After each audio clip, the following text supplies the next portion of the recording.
Welcome to the channel physics classes with Devina Tiwari. आज मैं आपको बताने वाली हूँ पीएन जंक्शन फॉर्मेशन कैसे होता है। मेनली इसमें दो स्टेप्स कौन कौन से इन्वॉल्व हैं। बहुत इंपॉर्टेंट टॉपिक है ये बोर्ड और कंपटीशन के पॉइंट ऑफ व्यू से। तो वीडियो को शुरू से आखिरी तक देखिएगा, स्टेप बाय स्टेप मैं पीएन जंक्शन फॉर्मेशन बताऊंगी। जो लोग नए हैं चैनल को सब्सक्राइब भी कर लें। पीएन जंक्शन बनाने के लिए सबसे पहले एक इंट्रिंसिक सेमीकंडक्टर सिलिकॉन या जर्मेनियम की थिन वेफर या चिप लेते हैं। इसमें क्या है, पहले से ही थर्मली जनरेटेड कुछ इलेक्ट्रॉन्स हैं और कुछ होल्स हैं, उनका नंबर इक्वल है। इनकी कंडक्टिविटी कम है, तभी तो intrinsic semiconductor pure semiconductor conductivity कम होने के कारण ज़्यादा यूजफुल नहीं होते।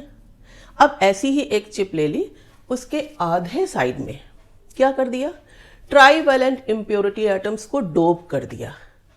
कौन कौन से एटम्स हो सकते हैं ट्राईवैलेंट इम्प्योरिटी वाले? बोरॉन, एल्यूमिनियम, गैलियम, इंडियम, ये भी याद कर लीजिए। और आधे साइड में पेंटावैलेंट इम्प्योरिटी एटम डोप कर दिया, फॉस्फोरस, आर्सेनिक। इससे हुआ क्या, पी साइड में ट्राईवैलेंट डोपिंग से number of holes majority charge carrier हो गए। और एक बात याद रखना, जितने नंबर ऑफ होल्स हैं उतने ही फिक्स्ड निगेटिव एक्सेप्टर आयंस हैं। इम्प्योरिटी एटम के ही तो हैं, उसी से ही तो ट्राईवैलेंट में ही तो 3 इलेक्ट्रॉन कोवैलेंट बॉन्ड में एडजस्ट हो जाते हैं, एक होल बचता है। ठीक इसी तरीके से पेंटावैलेंट इम्प्योरिटी एटम की डोपिंग की वजह से जितने भी फ्री इलेक्ट्रॉन्स हैं उतने ही डोनर आयंस हैं, वो भी फिक्स्ड हैं। और कैसे हैं? Positively charged. अब जब पी और एन सेक्शंस तैयार हो गए तब क्या होगा, बहुत इंपॉर्टेंट प्रोसेसेस हैं और पूछे भी जाते हैं, name important processes involved in making PN junction. उनका नाम है डिफ्यूजन और ड्रिफ्ट। अब क्या होगा डिफ्यूजन और ड्रिफ्ट, कैसे, आइए समझ लेते हैं। अब देखो, इलेक्ट्रॉन पर जितना नेगेटिव चार्ज होता है, holes equivalent to electronic charge लेकिन पॉजिटिव होता है। इलेक्ट्रॉन पार्ट के लिए होल इलेक्ट्रॉन गैप है, इलेक्ट्रॉन वैकेंसी है, बस उस पर उतना ही पॉजिटिव चार्ज है जितना इलेक्ट्रॉन पर है। दोनों अपोजिट डायरेक्शन में मूव करते हैं। तो अब आधे वाले पोर्शन से जहां ये डॉटेड लाइन दिखाई है उसमें आप देखिए, सबसे ज़्यादा पास वाले इलेक्ट्रॉन और होल वो एक दूसरे की तरफ अट्रैक्ट होकर तेजी से न्यूट्रलाइज होंगे। क्यों? यही प्रोसेस है डिफ्यूजन। डिफ्यूजन का मतलब होता है हाई कंसंट्रेशन से लो कंसंट्रेशन की तरफ चार्ज कैरियर का मूव करना। तो डिफ्यूजन में free electrons majority charge carrier है एन में और होल्स मेजॉरिटी चार्ज कैरियर है पी में। तो पी से होल्स और एन से फ्री इलेक्ट्रॉन्स एक दूसरे को न्यूट्रलाइज करेंगे और सबसे ज़्यादा न्यूट्रलाइजेशन होगा एट द जंक्शन। ठीक, अब ये एक दूसरे को न्यूट्रलाइज कर लेते हैं तो खाली जगह बन जाएगी जो free from movable charge carriers होती है। उसी खाली जगह को कहते हैं डिप्लीशन लेयर या डिप्लीशन रीजन। डिप्लीटेड माने खाली जगह।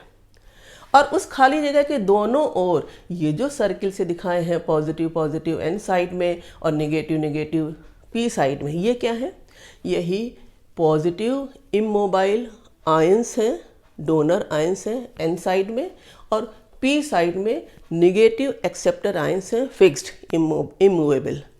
क्यों? क्योंकि जब होल चला गया तो यहाँ पर एक नेगेटिव आयन बचा, इलेक्ट्रॉन चला गया तो एक पॉजिटिव आयन बचा। इससे होता क्या है, जैसे जैसे डिफ्यूजन से इलेक्ट्रॉन होल न्यूट्रलाइजेशन होता जाता है, electric field at the vicinity of the junction produce होता जाता है, जिसे कहते हैं इंटरनल इलेक्ट्रिक फील्ड। क्या होती है इलेक्ट्रिक फील्ड की डायरेक्शन? पॉजिटिव से निगेटिव की तरफ। एक मन में यहाँ पर ख्याल आता है कि डिफ्यूजन की वजह से electron holes at the junction neutralise हो रहे हैं, खाली जगह बन गई और उसके दोनों तरफ इलेक्ट्रिक फील्ड फॉर्मेशन हो गया। ये इलेक्ट्रिक फील्ड के फॉर्मेशन से अब और इलेक्ट्रॉन और होल कॉम्बिनेशन उसकी रेट कम होने लगती है। इलेक्ट्रॉन होल कॉम्बिनेशन से जो डिफ्यूजन की वजह से करंट बनती है उसे आई डिफ्यूजन कहते हैं, डिफ्यूजन करंट कहते हैं। तो शुरुआत में वो ज़्यादा होती, धीरे धीरे कम होती जाती है। ऐसा क्यों? देखो, इलेक्ट्रिक फील्ड की डायरेक्शन में इलेक्ट्रॉन नहीं चलता है, इलेक्ट्रॉन चलता है इलेक्ट्रिक फील्ड की अपोजिट डायरेक्शन में, और इसका उल्टा होल्स के लिए है। जैसे जैसे इलेक्ट्रिक फील्ड बिल्टअप होता जाएगा तो यहाँ तो फ्री चार्ज कैरियर्स इलेक्ट्रॉन्स ही हैं, लेकिन उनका अब कॉम्बिनेशन कम होता जाएगा जैसे जैसे इलेक्ट्रिक फील्ड बन गया, क्योंकि इलेक्ट्रॉन्स इलेक्ट्रिक फील्ड की डायरेक्शन में अब कम चलेंगे, नहीं चलना चाहता। इलेक्ट्रॉन का मोशन होता है अपोजिट टू इलेक्ट्रिक फील्ड। तो अब आई डिफ्यूज़न कम होता जाता है। साथ ही साथ और देखो, यहाँ पर माइनॉरिटी चार्ज कैरियर क्या है? Free electrons. एन रीजन में माइनॉरिटी चार्ज कैरियर क्या है? होल्स। तब ये जो electric field due to diffusion बना, वो मेजॉरिटी के लिए तो हिंडरेंस का काम करेगा, उसकी रेट को, डिफ्यूज़न करंट को कम करेगा, लेकिन किसके लिए हेल्प करेगा फ्लो करने में? माइनॉरिटी के लिए। मतलब दूसरा प्रोसेस जो ड्रिफ्ट करंट का है, ड्रिफ्ट किसे कहते हैं? Motion of minority charge carrier from both the P and N junction towards each other. मतलब एन से होल्स के लिए इलेक्ट्रिक फील्ड ऐड करेगा, पी से फ्री इलेक्ट्रॉन के लिए इलेक्ट्रिक फील्ड ऐड करेगा। देखो इलेक्ट्रॉन इलेक्ट्रिक फील्ड के अपोजिट डायरेक्शन में चलना चाहेगा। अब कौन सी करंट बन गई? Drift current. कैसे कॉन्स्टिट्यूट हुई? Due to motion of minority charge carriers. तो याद रख लेना, डिफ्यूजन करंट बनती है due to motion of majority charge carriers and drift current due to motion of minority charge carriers. दोनों करंट क्या हो गई? एक दूसरे की उल्टी। शुरुआत में डिफ्यूजन करंट ज़्यादा है, ड्रिफ्ट करंट बिल्कुल कम है। जैसे जैसे डिफ्यूजन करंट कम होती गई, ड्रिफ्ट करंट बढ़ती गई। इक्विलिब्रियम पॉइंट पे जब diffusion current equal to drift current हो जाती है, तब नेट करंट जीरो हो जाती है, पीएन जंक्शन फॉर्म हो गया। अब देखो, मेजॉरिटी चार्ज कैरियर्स की मोशन की वजह से, दोनों के न्यूट्रलाइजेशन होने की वजह से एक चार्ज फ्री रीजन बन जाता है जंक्शन के दोनों ओर। ये चार्ज नहीं है, इसमें मूवेबल चार्ज कैरियर नहीं है, इसी को कहते हैं डिप्लीशन रीजन। इसकी विड्थ होती है 1/10 ऑफ माइक्रोमीटर, यानी 10⁻⁷ मीटर। कहीं कहीं पर ओनली माइक्रोमीटर के ऑर्डर का भी लिया जाता है। तो डिप्लीशन रीजन क्या होता है वो डिफाइन हो गया। अब इसी डिप्लीशन रीजन के दोनों तरफ इमूवेबल पॉजिटिव आयंस हैं एन साइड में और निगेटिव आयंस हैं पी साइड में। उनके चार्जेस की वजह से एक इलेक्ट्रिक फील्ड डेवलप हो गया। इस इंटरनल इलेक्ट्रिक फील्ड को यहाँ पर कैसे कैलकुलेट कर सकते हैं? तो सिलिकॉन और जर्मेनियम के लिए ये भी पूछा जाता है। मान लीजिए ये वेफर सिलिकॉन की है तब कितना होगा, जर्मेनियम की है तब कितना होगा। तो याद रख लो, पॉजिटिव और नेगेटिव इमोबाइल चार्जेस की प्रेजेंस की वजह से डिप्लीशन रीजन के दोनों ओर पॉजिटिव नेगेटिव चार्जेस की पोलरिटी की वजह से जो पोटेंशियल डिफरेंस हुआ वो पोटेंशियल बैरियर कहलाया। Junction barrier, potential barrier. Barrier का मतलब क्या होता है? रोकना। इसने किसको रोका? मेजॉरिटी चार्ज कैरियर को।